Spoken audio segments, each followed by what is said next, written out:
Bonjour et bienvenue à cette causerie dominicale. Alors, dimanche dernier, c'était la semaine des vocations. Mais comme la causerie a été donnée par Monseigneur Jodoin, on n'a pas pu vous parler des vocations comme telles. Alors aujourd'hui, j'ai avec moi Monsieur Mathieu Nini, qui va nous parler un peu de son cheminement. C'est un séminariste, il est actuellement au séminaire de Montréal. Alors bonjour Mathieu. Bonjour Albert. Alors Mathieu, d'abord, es-tu de la région?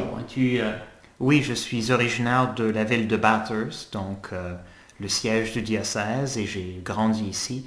J'ai fait toute ma scolarité ici jusqu'au secondaire, donc dans les écoles anglaises de la région, Bathurst High, etc. Donc je suis vraiment de la région. As-tu fait ton élémentaire aussi ou ton primaire dans le système anglophone? Oui, oui, c'est jusqu'au grand séminaire, mon éducation s'est passée entièrement en anglais.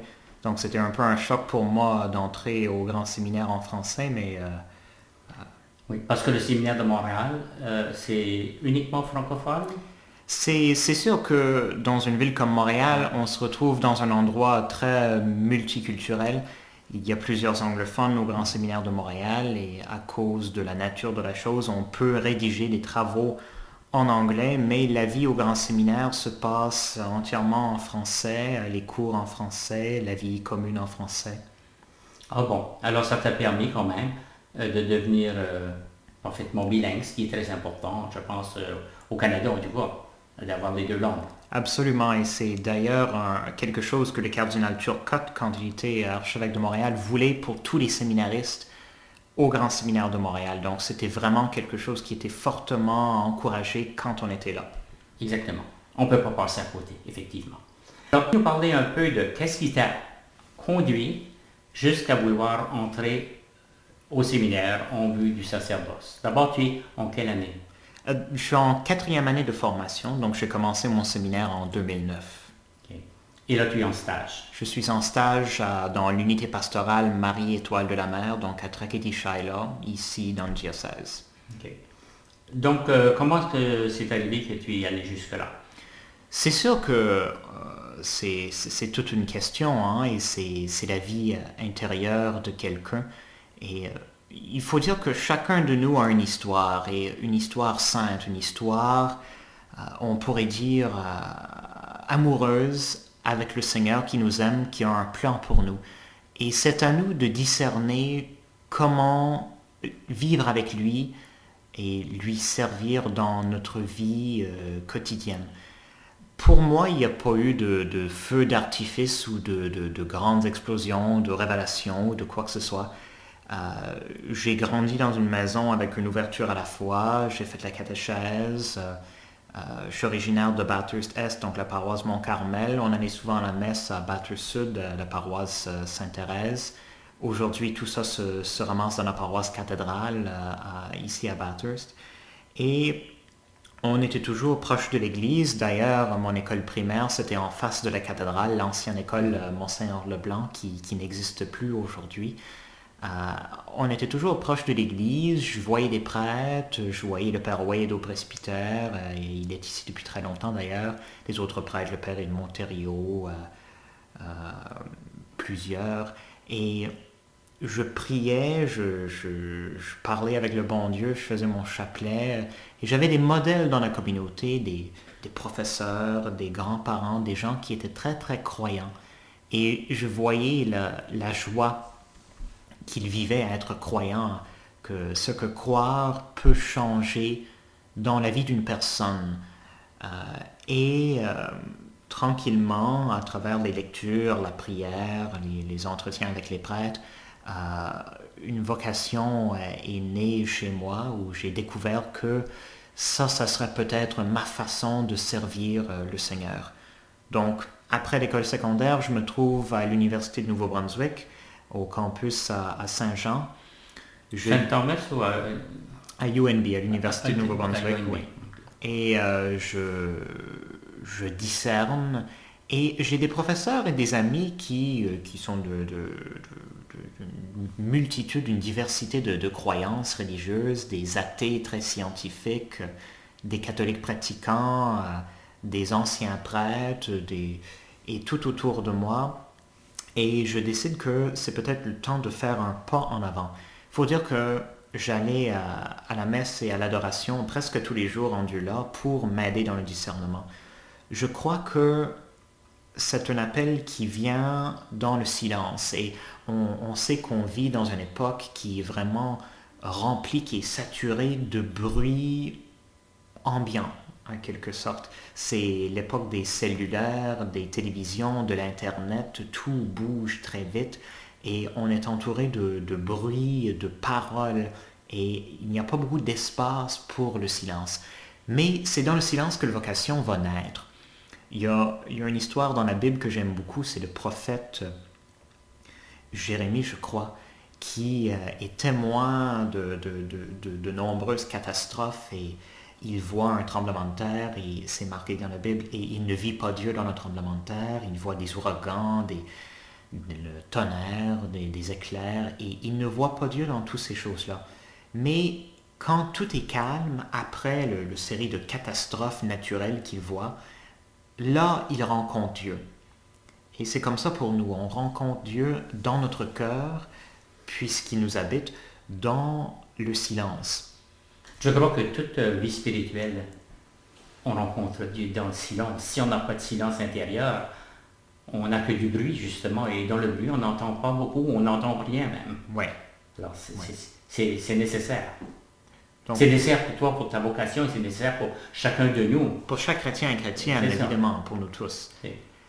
Et ça, c'est là, à l'école, à travers la prière et de nombreuses expériences, que j'ai décidé de faire un pas en avant. C'est sûr que quand on voit un jeune homme à l'église, souvent on va le dire, ah ben, as-tu pensé de devenir prêtre? Cela n'est jamais banal, c'est jamais perdu. Parce que peut-être il ne l'a pas pensé, ou peut-être il n'est pas sûr. Est-ce que les gens me voient comme prêtre? Est-ce que je suis conforme à l'image d'un prêtre? Est-ce que je rentre dans le moule comme il faut? Donc, des fois, des reflets des gens, c'est très important. Et j'ai eu ça beaucoup quand j'étais à l'école. Les gens savaient que je croyais, que j'allais à l'église. Et ça ne m'a pas empêché pourtant de sortir dans le monde, de faire des amis, de poursuivre des études. Et finalement, je décide de contacter le diocèse de Saint-Jean, puisque l'université était dans ce diocèse-là.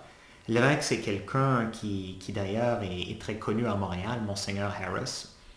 Et je ne suis pas entré en contact directement avec lui, mais avec un directeur des vocations qui m'a présenté un parcours qui semblait assez long et ardu. Et il m'a dit, ben, une fois que tu as complété ton bac, on pourrait s'en parler, puis on fera un rendez-vous très officiel avec Monseigneur Harris rendu là. Moi, je ne voulais pas attendre. J'avais quelque chose dans mon cœur, quelque chose qui me poussait, qui disait, vas-y, vas-y. C'est maintenant le moment, c'est aujourd'hui que tu dois agir. Et c'est là que j'ai décidé, je crois que ce doit être l'Esprit Saint qui m'a inspiré ça, de envoyer un message à Monseigneur Viano. Donc j'écris un courriel tout simplement à Monseigneur Viano. Il me répond presque tout de suite et il me dit, quand est-ce que tu reviens dans la région? Je l'ai dit, ben, rendu là, c'était à Noël ou à Pâques ou quoi de même. Et il m'a répondu en disant, ben, je prendrai un samedi après-midi, tu viendrais à l'évêché, puis je pourrais te rencontrer. Et j'ai passé 2 heures et demie avec Monseigneur Viano, seul. Et c'est à la fin de ce rencontre-là qu'on a discerné ensemble qu'il faut, moi, que j'essaye de devenir prêtre chez moi, dans le diocèse de Bathurst, pour le peuple que j'ai connu, pour le peuple acadien aussi, être prêtre en Acadie aujourd'hui. Et j'ai un immense respect pour Monseigneur Viano, qui pour moi est un homme qui est très humain, qui est un homme d'accueil, parce que je pense pas qu'il y aurait eu beaucoup d'évêques qui seraient prêts à m'accueillir juste de même dans son salon, tout seul, pour jaser de ma vocation, et carrément de m'accepter rendu en fin d'après-midi. Et donc j'ai un grand respect pour lui, c'est comme ça que j'ai commencé officiellement mon cheminement. Ensuite vient le grand séminaire. Moi, j'avais pas trop pensé au séminaire. Moi, le but, c'était de devenir prêtre. C'est sûr que je m'intéressais beaucoup à la théologie, à la tradition intellectuelle catholique qui est très riche. Mais les détails, j'avais pas prêté beaucoup d'attention à ça. Et je suis entré en contact ensuite avec le père Serge Comeau, qui était et qui est toujours le responsable des vocations et des futurs prêtres pour le diocèse. Et Serge avait des papiers, des feuillets de toutes sortes de séminaires et de maisons de formation. Et Serge pensait que puisque j'ai eu un parcours dans les écoles anglaises et on pourrait me considérer à quelque part plutôt anglophone, même si je suis fils d'une mère acadienne. Ma mère, c'est une roi qui vient de la région de Madawaska, de Saint-Basile. Il pensait peut-être quelque part comme Toronto, comme London en Ontario ou ailleurs pourrait être mieux adapté pour moi. En tout cas, le père Wesley Way, le vicaire général à l'époque, m'avait dit peut-être tu pourrais essayer le Grand Séminaire de Montréal. Il y a assez d'anglais pour que tu ne sois pas trop dépaysé et ce sera une excellente opportunité pour toi de raffiner un peu des questions de la langue et le français, avoir des professeurs de français, de vivre dans une atmosphère plutôt francophone et plutôt internationale. Donc, je suis entré au Grand Séminaire. C'est sûr que c'était difficile au début, complètement dépaysé à Montréal, petit gars de Nouveau-Brunswick. Mais ça m'a pas pris de temps pour m'adapter et j'ai vécu 3 belles années là-bas. J'ai fait 2 ans de philosophie et 1 an de théologie. Cette année, je suis de retour dans le diocèse pour faire 1 année de stage à Tracadie. Et l'année prochaine, je retourne au Grand Séminaire de Montréal pour compléter les études. Donc, il me reste 2 ans de théologie avant que je sois ordonné prêtre.